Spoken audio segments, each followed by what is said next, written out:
입니다. 수요 예배 오신 우리 모든 성도님들 환영하고 축복합니다.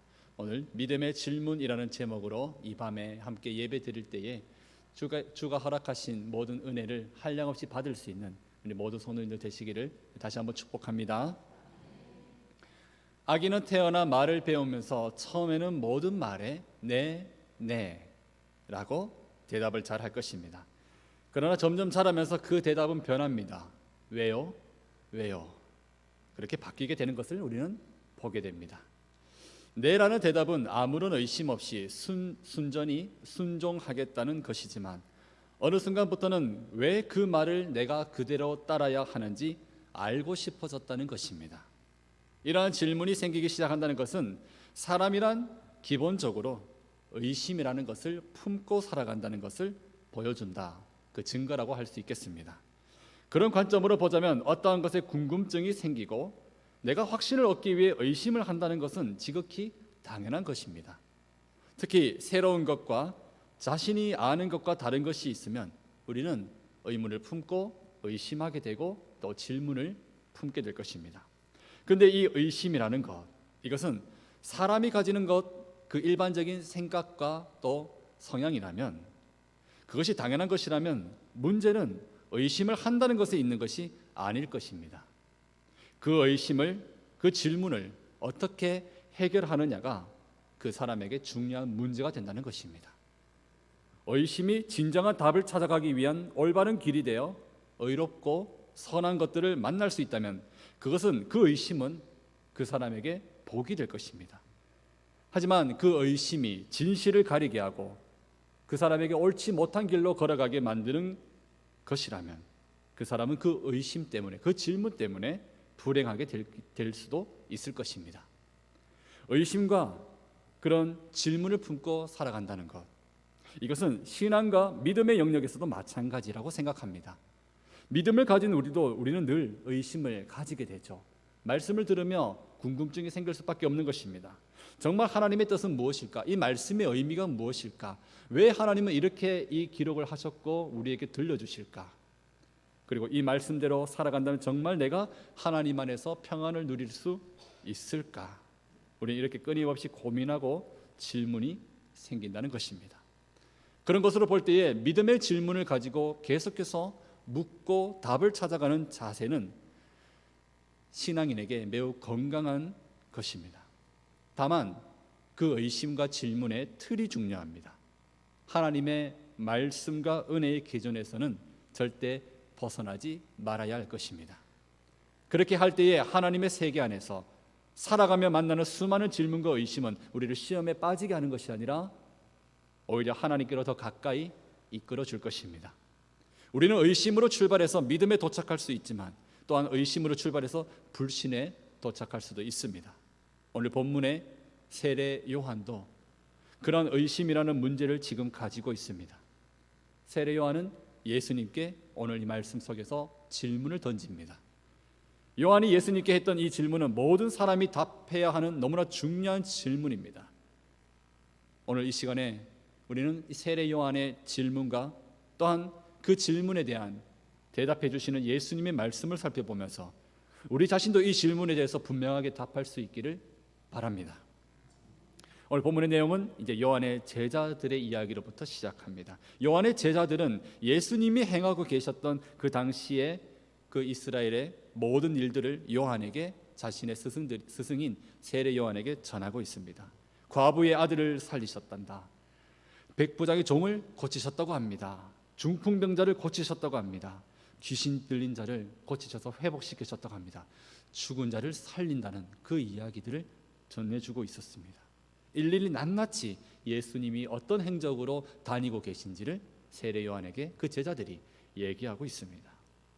요한의 제자들이 그에게 이러한 일들을 다 알려주는 것은 다른 이유가 아닙니다. 세례 요한이 평소에 예언하여 소개한 메시아의 모습이 예수에게서 보여지고 있기에 그와 같은 이의 행적을 구하며 우리가 기다리는 그 메시아가 정말 맞을까 서로가 확인하고자 하는 것입니다. 그런데 제자들의 이 보고, 그 모든 일, 예수님의 그 모든 일을 전해 들은 세례 요한에게 즉시 의심이 생깁니다. 바로 이 순간입니다. 요한은 제자들의 보고에 예수님을 그대로 인정하고 안심하며 그분이 맞구나, 우리가 기다리던 그분이 맞구나, 그렇게 안심하며 기뻐하고 있는 것이 아닙니다. 그 보고를 듣자마자 무언가 궁금해졌습니다. 무엇이겠습니까? 더 확실하게 알고 싶어진 것입니다. 그래서 요한은 매우 이상한 행동을 합니다. 요한은 제자 둘을 예수님께 보냅니다. 그리고 그 손에 전할 말을 던져주죠. 질문이었습니다. 오실 그이가 당신이오니까 우리가 다른 일을 혹시 기다려야 됩니까? 여러분, 당사자에게, 예수님에게 당신이 그분이 맞습니까? 아니면 우리가 다른 사람을 기다려야 됩니까? 다른 분을 기다려야 됩니까? 라는 것은 그야말로 이거는 도전입니다. 그런데 요한은 왜 이런 질문을 했을까요? 이상하지 않습니까? 오실 그이라는 것은 분명하게 메시아를 의미합니다. 예루살렘의 그 당시에 이스라엘 유대인에게 오실 그이, 구약의 말씀을 가지고 있던 이들에게 오실 분이라는 그 단어는 처음 들어보는 말이 아닙니다. 메시아, 구원자, 이스라엘을 구원하러 오실 분, 하나님이 보내시는 분, 약속되어진 분, 예언에 기록된 그분이라는 의미를 가지고 있습니다. 그런데 우리가 아는 대로 이미 우리는 앞서 세례 요한이 예수님과 어떤 일을 같이 했는지 알고 있습니다. 요한은 이미 예수님을 메시아로 소개한 적이 있습니다. 세례 요한은 요단강에서 예수님이 세례를 받으러 나오실 때에 성령이 예수님께 임하는 것을 보았으며 그때 하나님의 음성도 들었습니다. 그런데 요한은 왜 예수님께 다시 제자들을 보내어서 이런 질문을 하고 있는 것일까요? 오실 그이가 정말 당신입니까? 아니면 우리가 다른 사람을 기다려야 됩니까? 정말 당신 맞습니까? 여기서 우리가 세례 요한의 이 질문을 이해하려면 당시 그의 상황을 한번 살펴볼 필요가 있습니다. 그때는 대부분의 유대인들이 메시아가 오시면 즉각 이스라엘을 회복하길 기대했었습니다. 세상의 모든 악이 무릎을 꿇고 다 사라지고 정의가 승리하는, 하나님의 나라가 도래하는, 그야말로 세상의 모든 어둠이 떠나가고 하나님이 왕으로서 이 세상에 선포되어지는 그러한 순간으로 오실 줄 알았습니다. 그런데 그들이 구약의 말씀에서 이해하지 못했던 것이 하나 있는데 그것은 이 오실 그이가 두 번 온다는 사실입니다. 여러분, 예수님이 어떻게 오셨습니까? 예수님은 초림이 있습니다. 처음 오실 때가 있습니다. 그리고 지금은 재림하실 때를 기다리고 계시죠. 두 번 오신다는 것은 처음에는 사람의 몸으로 이 땅에 오셨던 것이고 세상 끝에는 부활의 주로서, 심판의 주로서 우리 모든 세상 가운데 오신다는 재림의 약속이 있다는 것입니다. 그런데 이것을 구약의 말씀으로는, 그 예언으로는 처음부터 이것을 이해하고 구별하기는 쉽지 않았습니다. 당시 유대인들은 그래서 메시아가 단 한 번 오시는 것으로만 대부분 알고 있었습니다. 그래서 메시아가 오시면 세상 나라들이 다 정복이 되고 특별히 이스라엘을 정복해서 다스리고 있는 로마 제국, 이 나라가 끝이 나고 다 정리되고 불의가 끝이 나고 하나님의 정의가 이루어질 것을 소망하며 기다리고 있었던 것입니다. 그런데 여러분, 이러한 일은 언제 일어나야 되겠습니까? 우리도 사실은 이 때를 기다리고 있지 않습니까? 세상 끝에 예수님이 재림하실 때 그것은 완전히 성취될 일입니다. 그때도 지금도 아직 일어난 일은 아닙니다. 어쩌면 요한은 예수님이 바로 그렇게 모든 것을 다 정리하러 오신 메시아로 기대했고 또 기다렸고 바라보았다고 할 수 있는 것입니다. 그러나 예수님이 오셨음에도 여전히 자기가 살고 있는 이스라엘은 별로 변한 것이 없어 보였습니다. 병든 자가 고쳐지는 장면을 보며 여러 예수님의 행적에 대한 소식을 들었지만 그러나 자기가 원했던 그 장면은 아직 나타나지 않은 것입니다. 세상이 바뀌지 않은 것입니다. 나라의 지도자와 왕위에는 여전히 악한 왕들이 자리를 차지하고 있었고 바리새인과 같은 종교 지도자들은 기득권을 지키기 위해 하나님의 나라와 말씀은 지식만 남은 채 영적으로 피폐해져 있는 그 모습을 여전히 바라보아야만 했었습니다. 그러니 지금 자신이 전해 듣고 있는 예수님의 행적은 너무나 놀라운 일이지만 그가 정녕 우리가 기다리던 메시아가 맞는지 제자들을 통해서 보고는 들었지만 오히려 의심이 생기는 것이죠. 정말 맞을까? 정말 그분이 맞을까? 확인하고 싶었던 것입니다. 게다가 지금 요한은 어디에 있습니까? 감옥에 있습니다. 헤롯 안디바의 잘못을 지적함으로 그에게 미움을 받아 감옥에 갇혀 있는 상태이기 때문에 제자들이 왔다 갔다 하면서 보고하고 또 그의 질문을 받아 예수님께 가고 있는 것입니다. 말씀을 선포하며 하나님의 진리를 외쳤음에도 세례 요한은 자신도 감옥에 갇혀 있는 상태에서 이 모든 것들 앞에 질문을 하고 싶었던 것입니다. 이것은 요한에게 풀리지 않았던 숙제가 되었던 것입니다. 예수님의 오심을 준비했던 그 요한이 지금은 자신이 소개한 그분에 대한 의심으로 마음이 힘들 수밖에 없었다는 것입니다. 지금 우리에게는 이 모든 일들은 이미 성경을 통해 자주 들어왔기 때문에 너무도 쉬운 내용일 것입니다. 예수님이 하나님이 약속하신 바로 그 메시아, 오실 그분이라는 것은 우리는 이미 알고 있고 또한 그분이 다시 오실 것이라는 것도 우리는 알고 있습니다. 예수님이 이 땅에 오셨을 때에는 사람의 몸으로 고난받는 종으로 오셨지만 머지않아 부활의 주요, 심판의 주의 영광의 주로 오실 것을 우리는 함께 기다릴 수 있습니다. 그러나 이 말씀 앞에 우리는 이러한 질문과 의심으로 확인하고자 하는 세례 요한의 심정을 통해 이러한 자세가 지나친 의심이나 믿음이 없는 것이거나 아니면 나쁜 믿음의 태도라고 치부할 것이 아니라 이것은 참으로 그에게 영적으로 도움이 될 수 있는 질문을 던져주고 있다는 것을 우리는 함께 발견할 수 있어야 할 것입니다.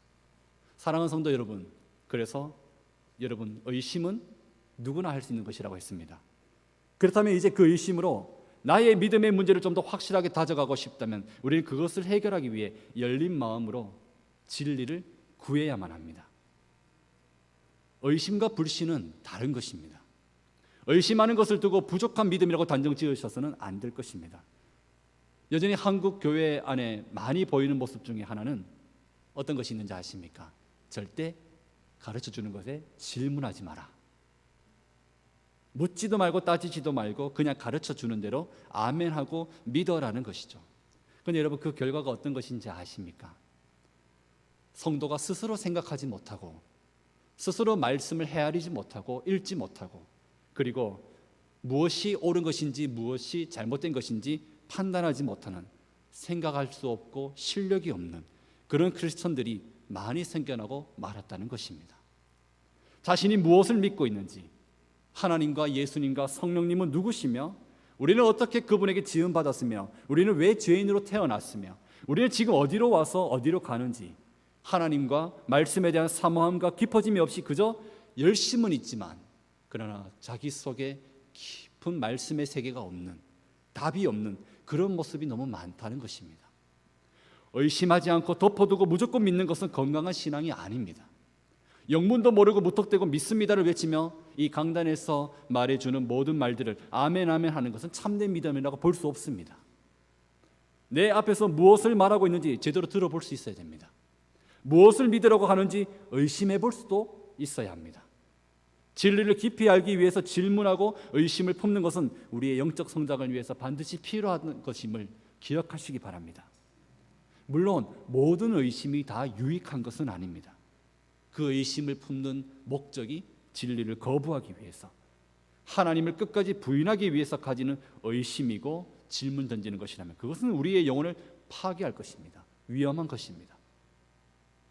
하지만 진리를 더 알기 위해 하는 의심은 좋은 것이며 그 의심과 질문은 우리를 성장시킬 것입니다. 그래서 여러분 우리는 세례 요한의 질문을 두고 생각해 보아야 하겠습니다.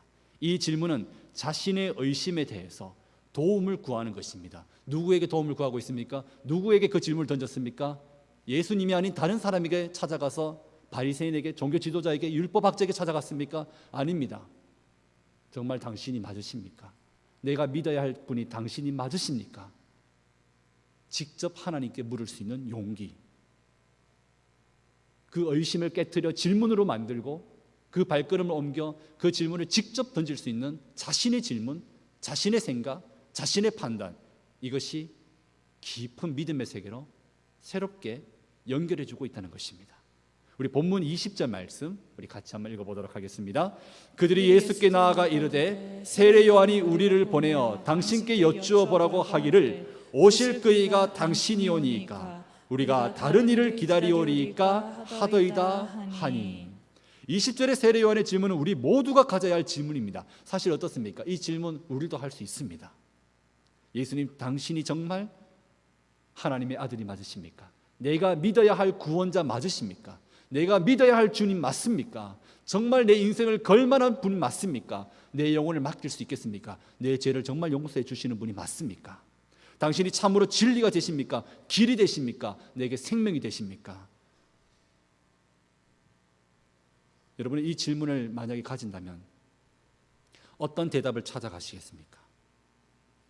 그 질문을 정말 가지실 수 있겠습니까?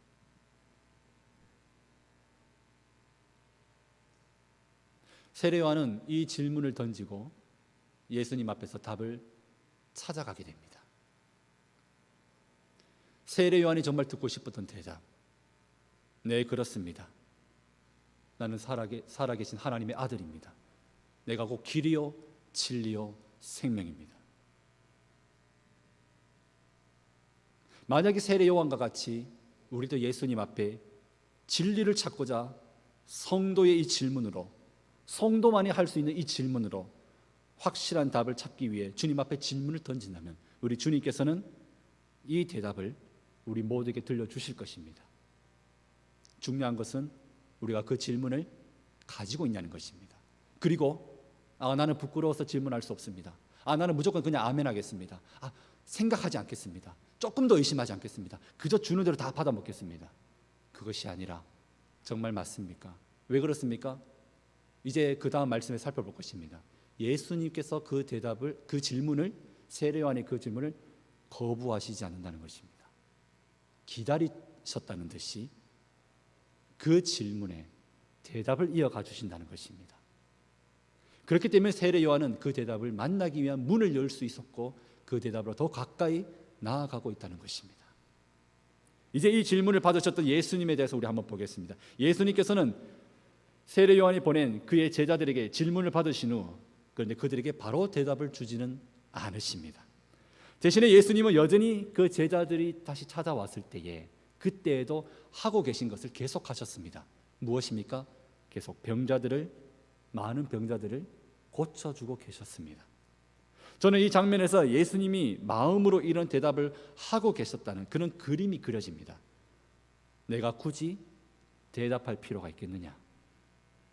굳이 내가 한마디 말을 더 얹을 필요가 있겠느냐? 지금 내가 무엇을 하고 있는지 계속 봐라. 그런 후에 요한의 질문에 대해서 예수님은 이제 이렇게 대답하시죠. 예수님의 대답은 맞다 아니다가 아닙니다. 본문 22절 말씀 우리 같이 읽어보도록 하겠습니다.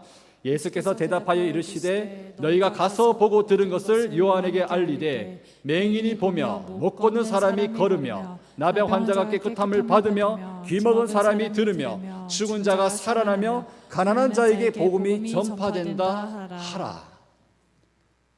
예수님은 맞다, 내가 그 사람이다, 혹은 아니다, 아니 너 틀렸어 라고 직접 그 대답을 해주시지 않았습니다. 대신 예수님의 대답 속에는 이미 이사야가 예언했던 메시아에 대한 증거의 말씀만이 들어있었습니다. 무엇입니까? 이미 구약의 말씀을 알고 있는 이들에게 그 말씀 속에서 하나님이 어떤 예언의 말씀으로 메시아를 보내시리라 약속하셨고 나는 그 말씀 앞에 무엇을 하고 있는지 이제 네가 비교해서 한번 보라는 것입니다. 이것이 예수님의 확실한 대답입니다. 예수님의 그 말씀은 내가 그 말씀이고 그 말씀을 이루려고 왔고 내가 지금 그 말씀을 이루었다라고 말씀하고 계시는 것입니다. 그 예언의 말씀, 이번에 우리 이사야 35장 5절에서 6절까지 그 말씀을 보면 이렇게 대답해 주신 주님의 마음을 우리가 헤아릴 수 있을 것 같습니다. 함께 읽어보겠습니다. 그때에 맹인의 눈이 밝을 것이며 못 듣는 사람의 귀가 열릴 것이며 그때에 저는 자는 사슴같이 뛸 것이며 말 못하는 자의 혀는 노래하리니. 이사야 35장 이 말씀이 있었습니다. 예수님이 사람의 몸으로 오시기 훨씬 전에 쓰여진 기록된 예언의 말씀입니다. 예수님께서 세례 요한에게 주시는 그 대답 안에는 이 말씀과 같이 내가 하고 있다는 것을 얘기해 주시는 것이죠.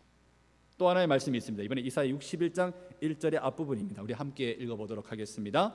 주 여호와의 영이 내게 내리셨으니 이는 여호와께서 내게 기름을 부어사 가난한 자에게 아름다운 소식을 전하게 하려 하심이라. 아멘. 그러고 보니 예수님의 이 모든 말씀에 이루고 계심과 그 말씀을 성취하고 계시며 지금 맞다 아니다 얘기하시는 것이 아니라 여전히 많은 병자들을 고치시고 가난한 자들과 함께 계시며 그들에게 복음을 전하고 계신 것은 세례 요한이 어쩌면 기대했던, 수많은 이스라엘 유대인이 기대했던 이스라엘 나라를 회복시키고 로마 제국을 쳐부수고 온 땅에 하나님의 나라가 굳건히 서게 된 뭔가 그런 영광스러운 삐까번쩍한 그런 임하심이 아니라 이미 말씀에 기록된 하나님의 예언의 말씀, 오실 그분은 어떤 분이신지에 대한 설명 자체를 하나씩 하나씩 삶으로 공생애로 이미 보여주고 계셨다는 것입니다. 보지 못했던 것은, 오히려 의심했었던 것은 세례 요한이었던 것이죠. 그런데 세례 요한의 그 의심을 틀렸다 하시는 것이 아니라 잘했다, 그 질문 잘했다, 내가 어떻게 지금 하고 있는지 이제 그 질문 앞에 답을 네가 한번 찾아봐라 하시면서 길을 열어주시는 예수님의 인도하심 앞에 우리는 세례 요한이 그 답을 찾아가고 있음을 보게 되는 것입니다. 그렇다면 오늘 이 질문과 이 의심과 그리고 예수님의 대답하심과 행동하심에 우리는 이 말씀을 대하면서 내 안에 그 질문이 없다면, 내 안에는 세례 요한과 같이 예수님 정말 내 주님 맞으십니까? 나의 병을 고치실 분이 맞습니까? 내 길을 인도하실 분이 맞습니까? 내가 정말 내 영혼을 주님께 내 인생을 걸어도 되겠습니까? 그 질문을 던지지 못하면 나는 발견하지 못할 것 아니겠습니까? 어쩌면 나는 아멘 하면서 이 자리에 있었지만, 혹 열심은 있었지만, 그러나 생각도 없고 의심도 없고 질문도 없고 답도 없는 어쩌면 껍데기의 신앙으로 살아가고 있었는지도 모릅니다. 예수님이 이렇게 대답하신 이유는 바로 자신이 메시아임을 알리시되 자신의 주장만으로 하시는 것이 아니죠. 성경의 말씀을 보라. 네가 정말 말씀을 읽었다면 그 말씀으로 내가 누구인지를 판단하라. 이미 하나님이 열쇠를 너희 손에 쥐어주셨고, 말씀의 열쇠를 쥐어주셨고, 스스로 그 열쇠를 문에 넣을 수 있도록, 그 문을 열 수 있도록 하나님의 모든 성도들에게, 자녀들에게 권세를 주셨다는 것을 우리에게 보여주시는 것입니다. 이후에 제자들로부터 예수님의 대답을 세례 요한은 그 감옥에서 전해 들었을 것입니다. 그런데 세례 요한의 이야기는 사실 오늘의 이 이야기, 그리고 이 사복음서 안에서는 이제 감옥 안에서 참수형을 당하는 그런 모습으로 끝이 나기 때문에 자세한 기록으로 그가 어떻게 그 대답을 듣고 반응했는지는 나와 있지는 않습니다. 그러나 우리는 하나님께서 누가복음에 예수님과 세례 요한의 이 이야기를 집어넣어 주시고 기록을 남겨주셨다는 것을 우리는 충분히 이해할 수 있습니다. 무엇입니까? 세례 요한은 예수님의 그 대답을 충분히 알아들었다.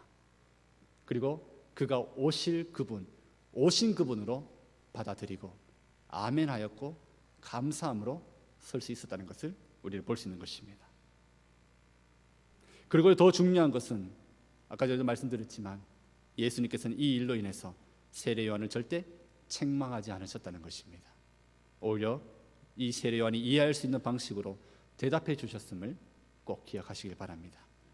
이러한 말씀의 장면은 하나님의 말씀의 틀 안에서 할 수만 있다면 건강한 의심으로 우리는 궁금해하며 질문하고 주님께서 주시는 대답과 뜻과 의미를 늘 헤아리며 생각할 수 있는 성도들이 되어라고 하나님이 말씀하고 계시다는 것을 들어야 할 것입니다.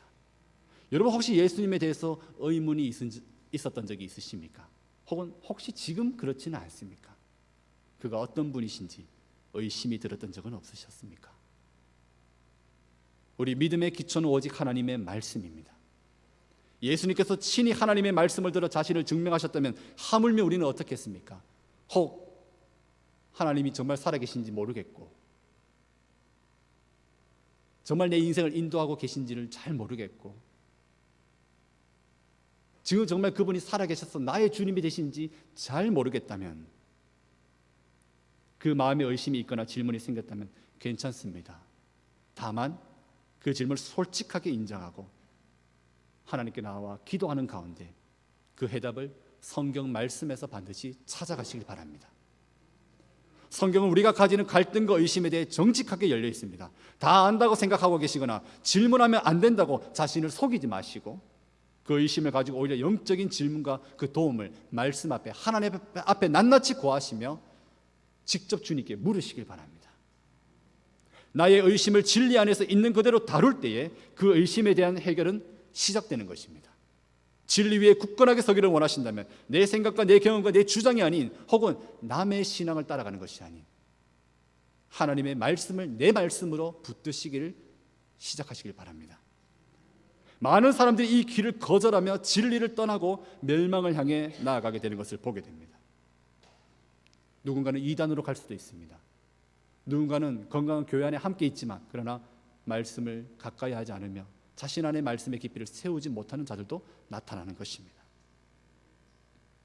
예수님이 세례 요한과 더불어 이제 우리들에게도 이 동시에 동일하게 주시는 말씀이 있습니다. 오늘 본문의 마지막 말씀 23절 말씀입니다. 우리 함께 읽어보겠습니다. 누구든지 나로 말미암아 실족하지 아니하는 자는 복이 있도다. 아멘. 여기서 실족하는 자는 비유적으로 예수님의 가르침을 거부하게 되거나 예수님을 거절하는 사람들을 말하는 것입니다. 예수님이 이 땅에 오신 후로부터 지금까지 수많은 사람들이 예수님께 나오기를 거절했고 나오더라도 잘못된 질문으로 말씀을 가까이 하지 않고 거절되어 살아가게 된 것을 보았습니다. 메시아가 되신 예수님을 부인함으로 실족하는 자가 되는 것입니다. 지금 이 말씀에 대해서 세상의 모든 사람들은 둘 중에 하나를 반드시 택해야 됩니다. 우리도 마찬가지입니다. 예수님께 나와서 하나님이 주시는 복을 누릴 것인가 아니면 예수님께 걸려서 실족할 것인가. 다른 말로 하면 예수님을 믿음으로 받아들이겠는가, 그분을 나의 주님으로 모시겠는가. 내가 질문하며 그분께 나아가며 내가 그분께 내 마음을 다 고하고 그분이 들려주시는 말씀을 들으며 내가 진리 앞에 서겠다고 선택하는 거 아니면 그것을 거절하고 실족하여 멸망의 길로 갈 것인가. 이것 아니면 저것 두 가지밖에 없다는 것입니다. 예수님이 나에게 어떤 분이 되시고 그가 말씀 가운데 어떤 분을 우리에게 오셨는지를 깊이 생각해 보십시오. 그리고 그 예수님을 받아들이는 것을 두려운 마음으로 이제는 날마다 누리시길 바랍니다. 누구든지 예수님께 그대로 나아가면 하나님이 그 사람을 받아주시고 진리로 인도하여 주실 것입니다. 세례 요한을 내치지 않으신 것처럼 그 질문을 잘못되었다, 왜 의심하였느냐, 너는 틀렸구나 말씀하시는 것이 아니라 잘했다, 내가 대답해 주리라, 내가 너의 주가 되리라, 내가 너에게 말씀을 부어주리라 약속해 주고 계신다는 것입니다. 이것이 복입니다. 말씀의 복이 우리에게 주어졌는데 왜 우리가 그 복을 먹지 못하고 있다는 것입니까? 혹시 요한이 그랬던 것처럼 의심의 시기를 지나고 있으며 믿음의 성장통을 겪어가고 계신 분이 계신다면 더욱 하나님의 은혜와 자비를 구하시면서 말씀을 들고 질문하며 쉬지 않고 성경을 읽어나가시기를 축복합니다. 할 수 없다 말할 것이 아니라 말씀을 배우는 시간을 더욱더 사모하며 찾으셔야 할 것입니다. 제자반을 모집하고 있습니다. 확신반도 원래 있었습니다. 한 청년이 저한테 질문을 지난 주일에 했습니다. 제자반 1단계를 한 청년입니다. 근데 본인이 2단계를 하고 싶어 합니다. 한 달 반 전에 이미 신청서를 냈었습니다. 근데 혼자 못합니다. 근데 아무도 신청할 청년이 없는 거예요. 그래서 어떻게 하면 좋겠냐고 저한테 찾아왔습니다. 제가 얘기해 줬습니다. 일단 팀을 모아서 가라. 절대 그냥 기다리다가는 팀이 안 모아질 거다. 사실 그 얘기를 듣는데 좀 안타까운 것은 함께 할 사람들이 좀 많으면 좋겠다라는 생각을 하게 되는 겁니다. 외롭지 않거든요.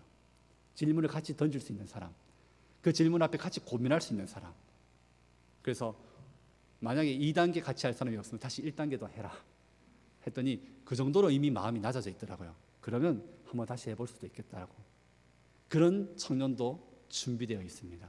질문이 너무 많은데, 내 안에 솟아나는 하나님을 향한 질문이 너무 많은데 대답을 듣고 싶은데 어떻게 하면 할 수 있을까? 여러분, 기회는 입에 그냥 떠먹여주지 않습니다. 내가 사모해야 되고 찾아야 되고, 방법이 없으면 연구도 하고 창조도 할 수 있어야 됩니다. 그러면 하나님은 그 사람에게 이미 허락되어진 말씀의 한량없는 복을, 하늘문을 여시고 부어주실 줄 믿습니다. 부끄러워하지 마시고 또 무작정 믿는 것이 아니라 그렇게 질문하며 나아가는 그 은혜가 우리 모두에게 있으면 좋겠습니다. 이제 말씀을 맺겠습니다.